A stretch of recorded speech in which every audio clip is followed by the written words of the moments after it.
All right, let's welcome Amanda Burst, Jonathan Stewart, Stephen Jeffrey,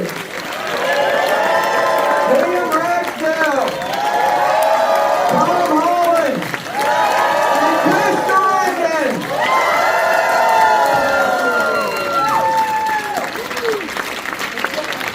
Darcy Fielding, so sorry about that.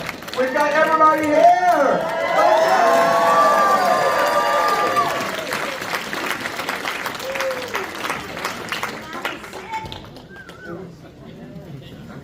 In the filming of Fright Night, something that's just stayed with you all these years.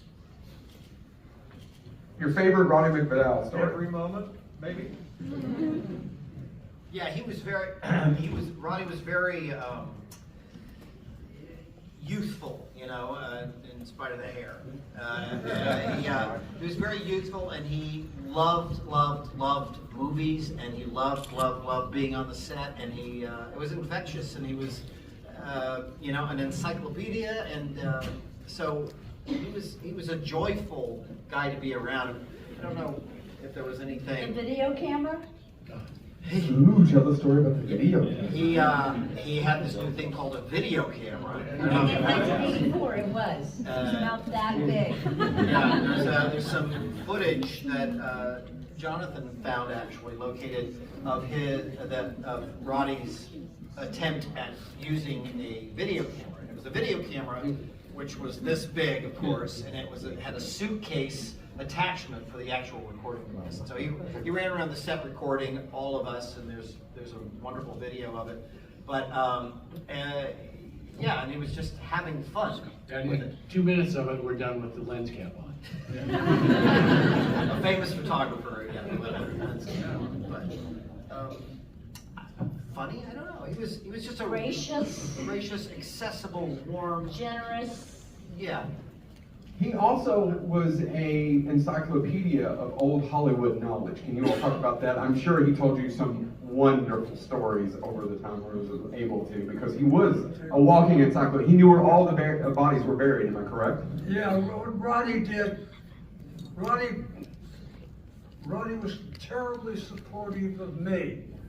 He was genuinely in love with the story and the part of Peter Vincent. He had just been in a movie that I had written called Class of '84, so I knew what he could do as far as finding the heart of it all. You know, he had the hero's journey from being a coward to finally stepping up at the last moment, and he dearly loved Peter Vincent, and he started pulling almost very quickly, working seriously to make it, you know, to do a performance.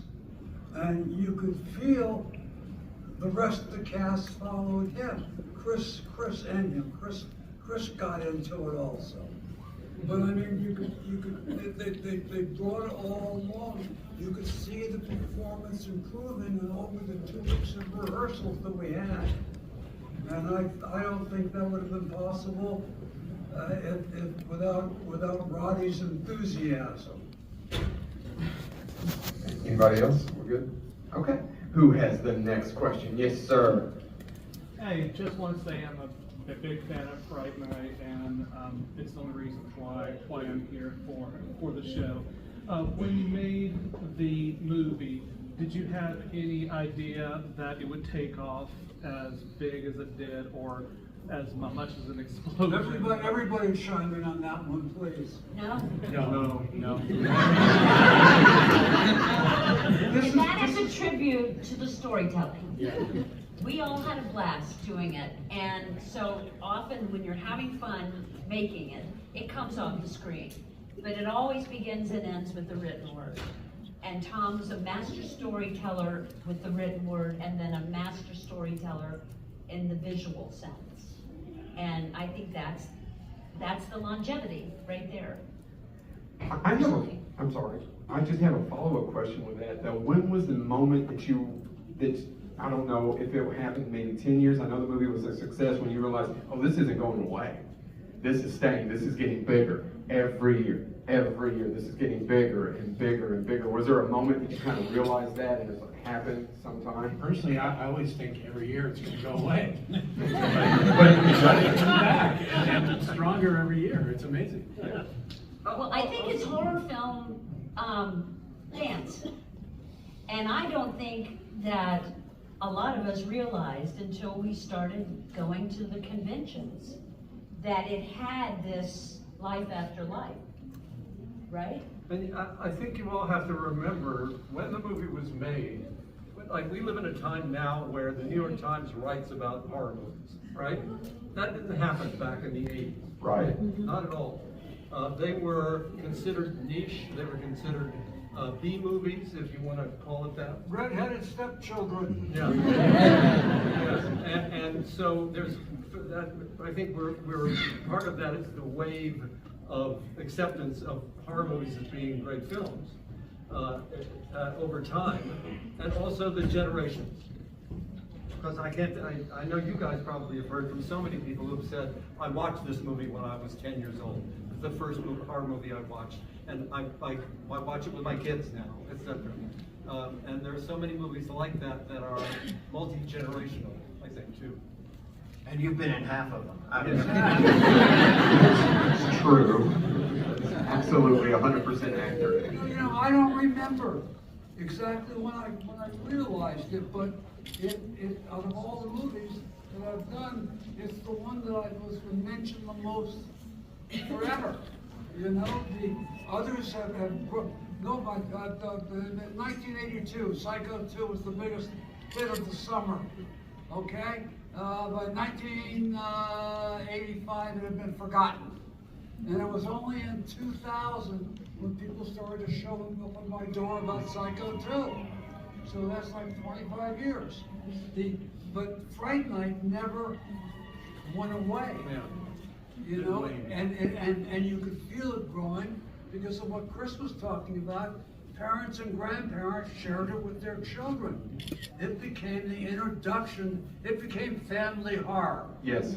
Fright Night is now a family horror movie. And a lot of that is because of the humor. And this cast caught it, every one of them. And I think also the fact that the special effects were special effects. Yes. They were not computer generated. And I think you sense that when you watch the movie. You know, you get that feeling of, oh, isn't that great that they did this that way? Somebody just squealed.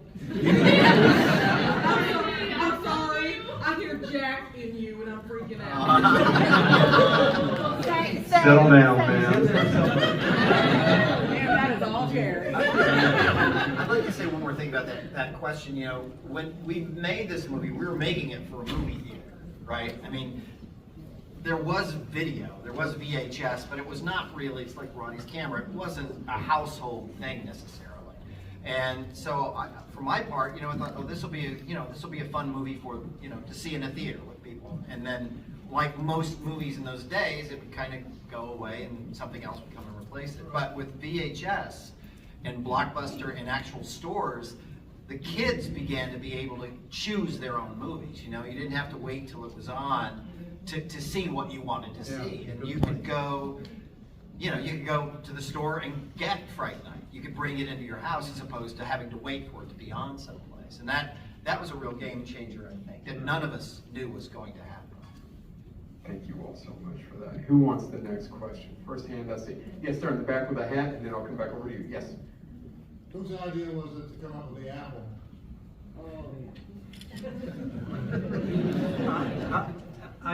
We were all encouraged. Well, the antecedent was Tom, because Tom encouraged all of us to research the characters, right? To create backstories, to be actors instead of, you know, place setters in a movie. And I thought, how do I research this guy? He has a 400-year-old history, or 500, or whatever it is. So I have to make something up. And part of what I was looking at was vampire bats, and realized in my research that most vampire bats are fruit bats. 90% of them are fruit bats. So I asked Tom, I said, what about if, you know, an apple or whatever, if Jerry's eating fruit all through the movie, and that was the genesis of it. Did it turn into the apple scene outside with Charlie's watching them in the bushes? Oh, that's shot. It's still one of the great shots of movie history. The apple's fantastic. Good shot. All right, I saw a hand over there. Yes. Please, you could. Do you, boo? Chris had mentioned special effects, and there's so many iconic shots of prosthetics and practical effects makeup. Especially considering most of y'all had some of that stuff on you during the filming. Were there any that stood out that you, it's usually, you know, like horror stories about having to sit in the chair for so long, but were there any that you guys were particularly like proud of having on you that really just like stuck with you? They're all just like, What, huh? Me? Yeah, well, everyone's kind of looking at you, yeah. Well, I mean, I think what's remarkable about that moment for me, when I turned around, and the way Tom directed it, was that the audience sees it before Charlie. And that's what makes you catch your breath, not only because the horror of that face, but because you know what's coming for him. And that's a very directorial thing. And then the fact that Tom, it was not in the original film, right? I mean, this was a last minute thing, kind of, Tom? My mouth? Say that one more time. No, I'm joking. And then it just became such an iconic moment. And so that in and of itself, I'm proud of, because when we saw it in the theater with real people, the first time you see it often is a screening for the industry, and they just don't respond. It's almost on purpose. We're not gonna really let you know how good the movie is. But when you go see it with real people, then you get it, and we did. I think it was Billy, was it just the two of us, or we saw it on Hollywood Boulevard? Anyway, it was real, it became real. So you go on that ride. Well, it was, that came out of watching them in rehearsals down in the basement. And she turned away and she said, "Oh, Charlie, you promised me." And she lays guilt on him. And he lowers the cross and says, "Oh, Amy, and step forward." And I said, "Oh, there's a huge scare moment in there, if I can get this." And I went to Steve Johnson and Randy Cook and asked them to give me a shark's mouth over the weekend. And there was no time for them. I thought I was nuts. And I assured them that it would only be for this brief moment on screen, and the teeth would never be examined again. Instead, it turned into the biggest poster. The biggest moment in the movie. That was just out of the acting. Yeah. The what? Everybody the name y'all said you gave that. The name that they gave the appliance, sir? Yeah, the face, the name that you gave for the face. I don't know. What did you say you looked like when you went to lunch? The actress you thought that you looked like? I don't remember. Help me. No, Karen Black. Oh, Karen Black? Oh, well, probably in The Great Gatsby, Karen Black in The Great Gatsby, but, yeah, no. All right. Going to lunch and those things was the best, because I remember I get the steak, they have to put the steak on you when the steak's in, and it's like the steak sticking out. Lunch! So you go to the commissary and try and eat with a big steak sticking out. I love the steak. Yeah. Who has the next? That's what I did. I almost and then decided. Thank you for leaving it, lobbing it up to me. No, please. Yes, I had a hand right over here. I can't remember where. Yes, sir. For Chris, the Jackie you wore here stocking, I think it was Ed. You still have it? You have the gray one, the long. You mean that long leather coat? Yeah. Well, the story behind it is that Tom and I went shopping for Jared. And we went to one of the most exclusive, expensive men's stores in LA. What was the name of it? I don't know, it's still there. Is that Siegel? Fred Siegel. Fred Siegel. Yeah, and we bought almost all the clothes there, and I think, was the jacket made? The coat, I think somebody fabricated the coat. All the rest of the costume or the wardrobe was from that place. But I think the coat was made by whomever the costume. That I can't remember. The last I heard was auctioned off in Canada. Oh, really?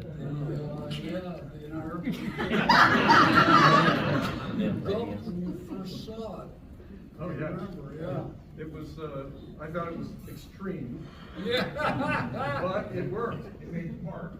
Yeah, especially that one shot in the alley. Yeah. All right, sir, yes, and then I'll come over to you with the glasses. Go ahead. Did any of you folks know each other prior to the film? Had worked together maybe, or? Oh, Steve. They were boyfriend and girlfriend. Stephen. Do you remember our romance? What's that? The answer is always yes. I left my ear trumpet at home. There's a little film called Fraternity Vacation.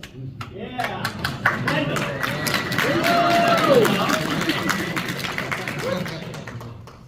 Yeah, it was awesome working back to back with Miss Amanda. It was great. And didn't know at the time we were wrapping that up movie, and Stephen was the lead in that. I had a little bitty role, and I'm like, well, what's up next? You doing anything? Thinking that at that time in your career, yeah, things just happen all the time. Yeah, we're on to the next. And sure enough, he said, yeah, I'm making this little horror movie. And I said, what's it called? Fright Night. And I said, me too. Oh, you all didn't even know that you both See auditioned you for it? there. Absolutely not. No. Okay, good question. All right, glasses, there you go. Yeah, just a nerd moment. According to Regine in Fright Night 2, you're 1,000 years old, or over 1,000 years. Oh. Yeah. So, but which leads me to the next comment. How did What do I Fright know? Night 2, how did that come to be? Did you have any input on that, or? Because I think it's a pretty good sequel. You'll and I have just to wonder. read one of our Fright Night books. Dude. Fright Night Origins on Amazon. You can find it on terrortime.shop, which is my site. But I start to answer a lot of those questions. It's Fright Night Origins, which has never stopped selling since it came out 2 years ago. And we're coming out with Fright Night Aftermath. In a matter of weeks, I pray the Lord. So check out Fright Night Origins.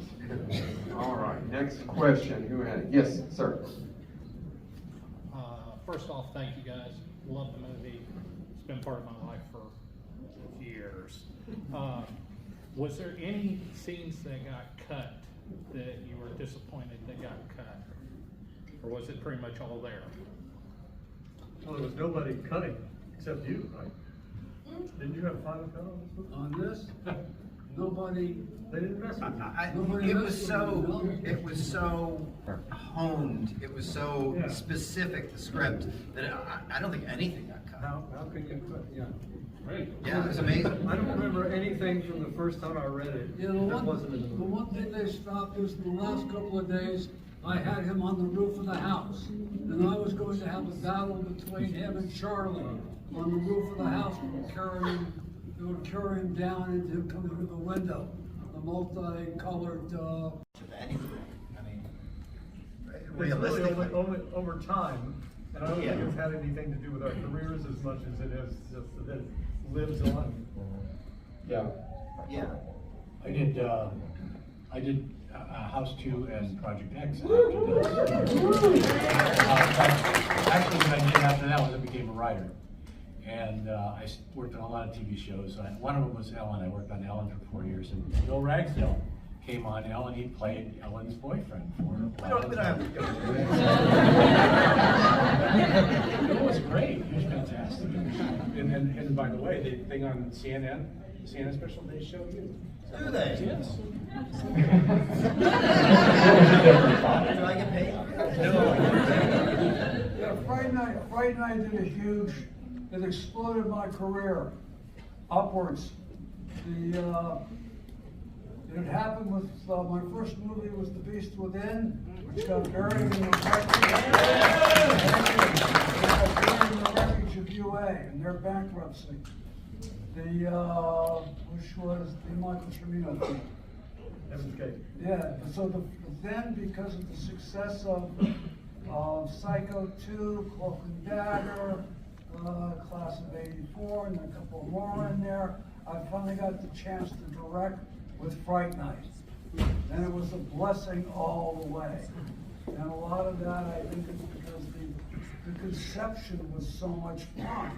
It is an intrinsically funny idea that a gonzo horror fan becomes convinced his next door neighbor's a vampire.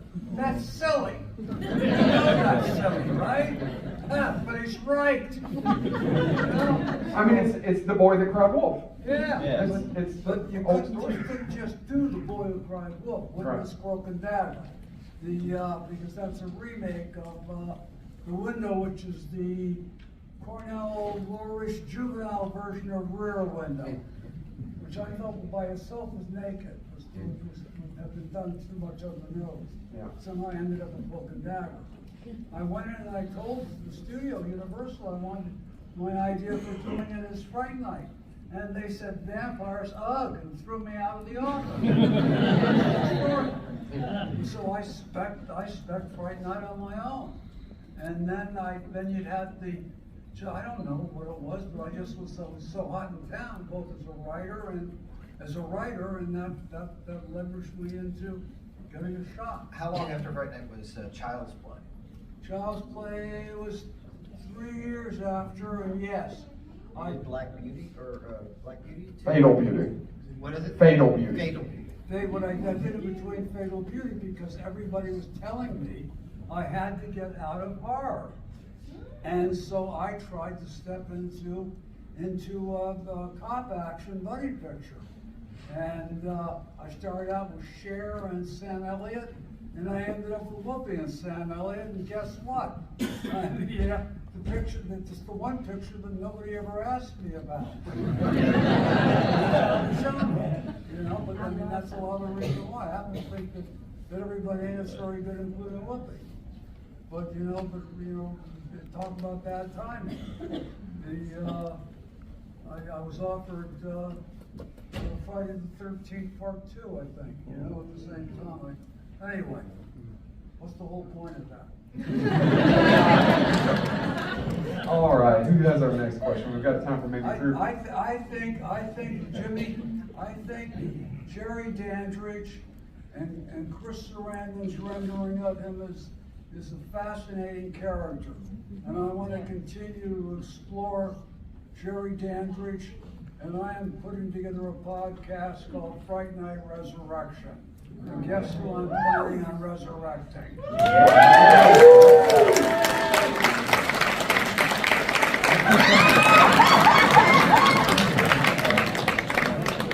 You heard it here first. All right, who has got my next question? All right, so let me go with the lady first, and then we'll come back to you. Okay, yes, ma'am. Okay, so I was wondering if you guys were able to keep any memorabilia from the set, and if not, if you wish you had kept something, what would it be? That jacket. I kept the skull. I mean, obviously we were talking before, I just kept it not because I thought it was going to be worth anything at all, but just as a memento. And it sat in my garage for years because my wife would not let me allow it to come out. But then Tom was like, "Oh, bring it." I said, "Okay, well." I finally found it and I took it over to him. But he's the keeper of all the stuff. Now, I had some of the clothes for a while, but they wear out. If you wear them. I got my boobs.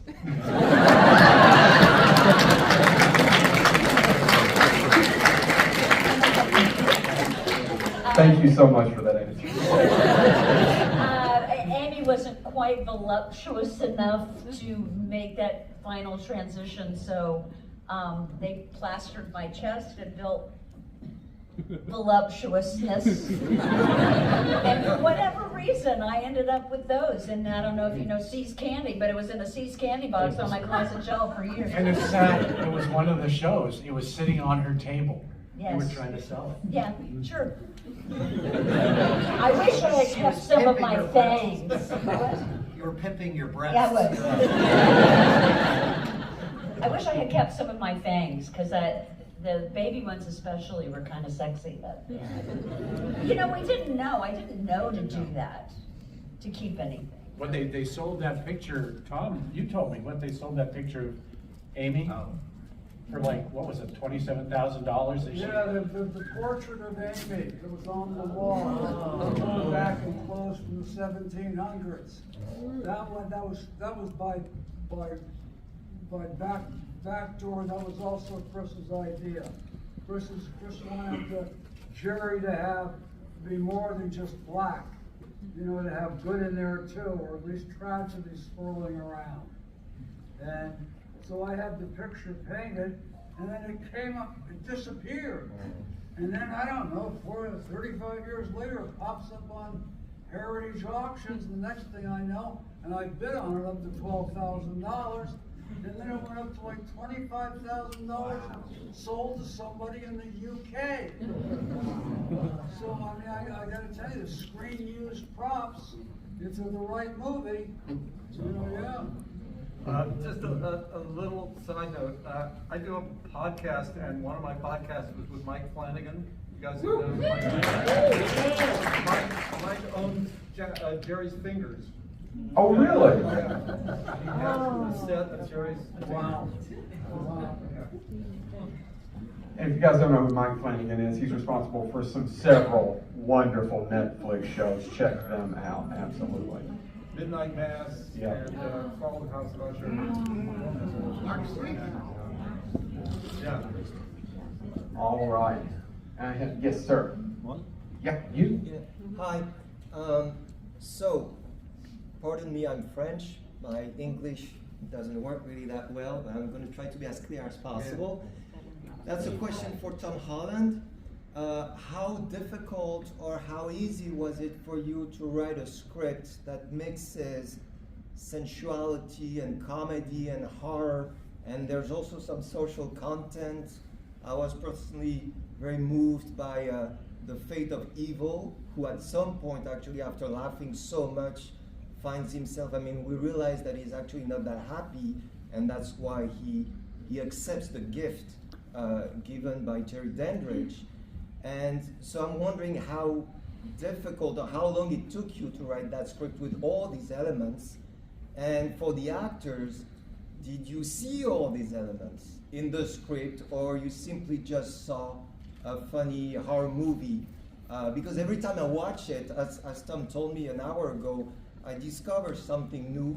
I was just wondering if immediately you saw the horror or the comedy or the sensuality or this or that. And that's His it. English and thank is you. better than mine. Fantastic question, please. Do you need me to repeat it? I would say that some of the stuff was not in there. I mean, I didn't have as much as the rest of them, but the scene with Lennox and Charlie was not a comedy. It was, when I went and auditioned for it, I came up with doing this and like, uh-oh, and all this, and the whistle and everything. So, and I think that's why I got it. I think that's why I got it, because Tom enjoyed the comedy part of it. I think it was there. It's one of the reasons why I wanted to do it, was because it's all there in the script. I think it's clearly there. It was an excellent script, if I say so myself.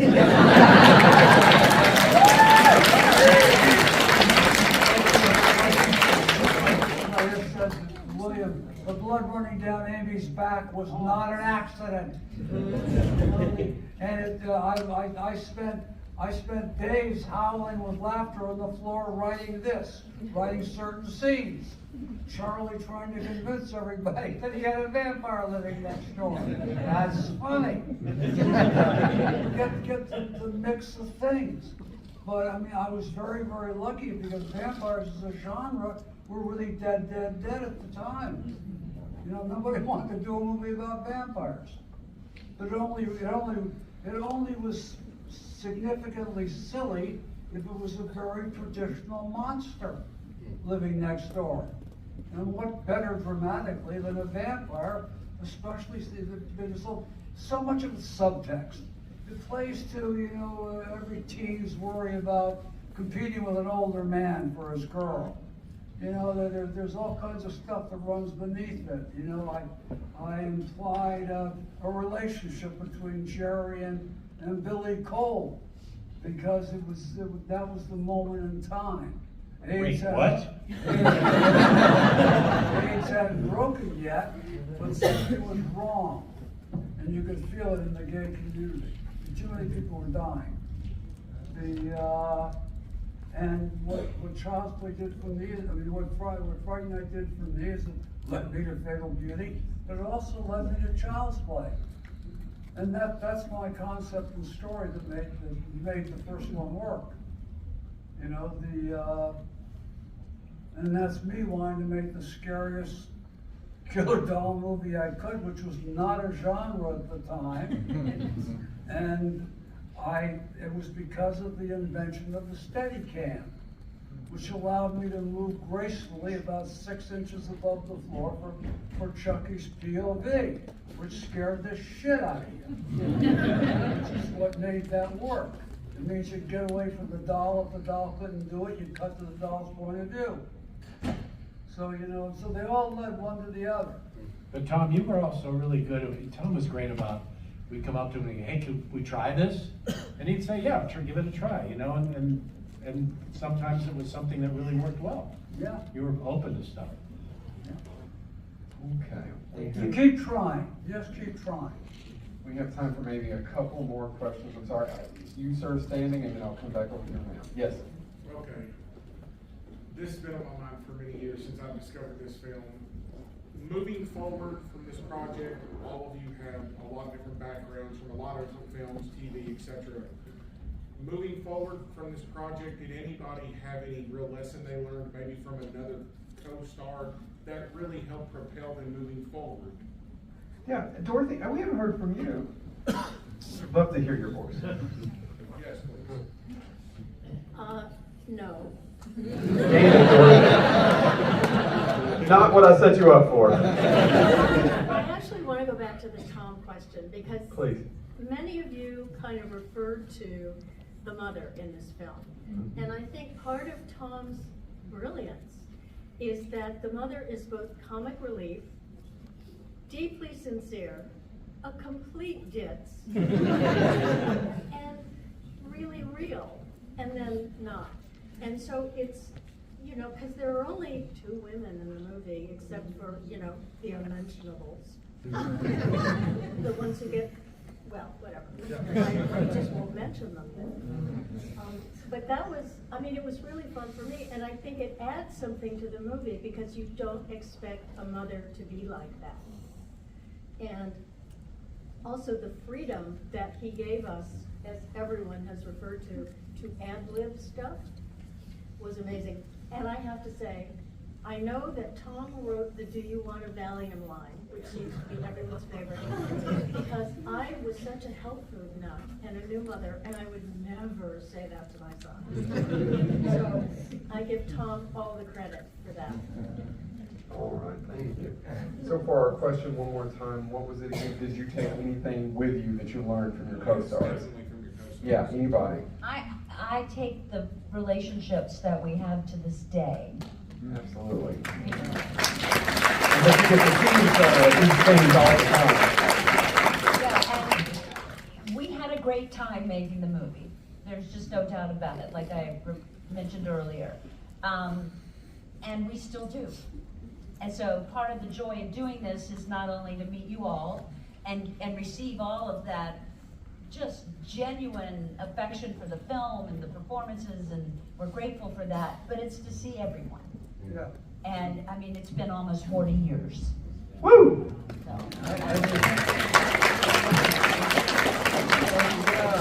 Tom just said, has it been that long? And also the dynamic of the relationships has basically been pretty much the same. As well. You know, we're on a kind of a text chain that comes and goes depending on, you know, something happens, and I think I have some of those right here. Let's, and they are Please. And they are often very funny. There's a lot of very funny people here. So the relationship is very rich. It's great. All right, there was a lady up front. Yes, ma'am, right there. Raise your hand. With the yes, you go. First of all, you're all geniuses. You're all Thank you. brilliant. And I wanted to ask, rest in peace, Roddy McDowall. I've always been a big fan of Roddy, and I wondered if it was easy to get him on board, if you had him in mind for the part from the beginning, and if any of you had any clue that you would still be doing this and meeting fans almost 40 years later. No. Roddy? Roddy, yeah, was it hard to cast Roddy? Was he loved the part of Peter Vincent? Was he originally, but he wasn't your original choice, or was he? No, I wanted Vincent Price. But Vincent Price was failing at the time. And Roddy later got me together at his house for dinner with Vincent and his wife, Coral Brown, which was a terrific experience. Roddy had done a terrific job in class of '84 and brought me to tears. And then he came in and he so got the part. You know, I just knew. And whatever it was, we got along too. In other words, he seduced me and I guess I seduced him. Whatever, it turned into a great working relationship. And there was a warmth there. So. And the whole experience of Fright Night is blessed. All of us. This is extraordinary. And a lot of it is because I cast everybody for being able to do comedy in a horror film, which I don't think anybody else was doing at the time, but every person here made me laugh when I was in a reading. You know, and that's what that took a reach. You know, and somehow that translated into all here now. All of you, thank you. But I mean, you know, boy, amazing. Okay, we're going to take one last question, but before you get sad, you can have it. Before you get sad, they are going to be here all weekend. They are amazing. They are going to be at your table. Each and every one of them. I want you to show them a warm Kentucky welcome from the biggest damn horror convention now in the world. If you haven't seen that line outside. Sorry, I've been doing this 9 years. I'm a little braggy today, so we're so happy with the crowd. Ma'am, last victim. So do you guys watch your own movies at home? Have you guys watched Fright Night with your kids, your grandkids, your family? I mean, you know, some people say it's weird to watch your own shows. Well, recently we've gotten to see it on a big screen. And it had been decades since I had seen it.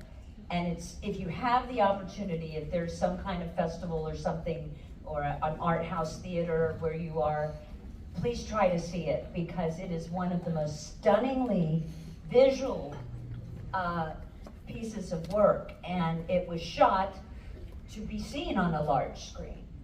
And it has you have a different experience. It has a different life on a big screen. Yeah, so that I love seeing. That's for sure. I had never seen it on a big screen before.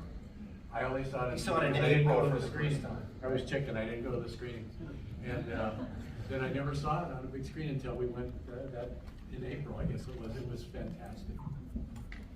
What about the rest of you? Just. I saw it for the first time on 42nd Street, New York. Oh, unbelievable.